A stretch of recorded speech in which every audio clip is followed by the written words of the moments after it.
My family. I have a small and happy family. আমার একটি ছোট এবং সুখী পরিবার আছে। There are 5 members in my family. আমার পরিবারে 5 জন সদস্য রয়েছে।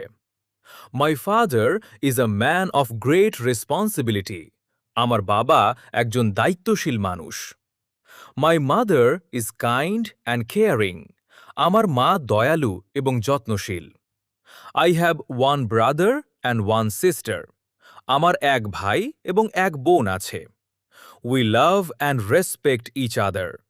আমরা একে অপরকে ভালোবাসি এবং সম্মান করি। We eat together and spend time together. আমরা একসাথে খাই এবং একসাথে সময় কাটাই। My family supports me in every situation. আমার পরিবার সব পরিস্থিতিতে আমাকে সমর্থন করে। I feel proud to be a part of my family. আমি আমার পরিবারের অংশ হতে পেরে গর্বিত। My family is my strength and happiness. আমার পরিবারই আমার শান্তি এবং সুখ।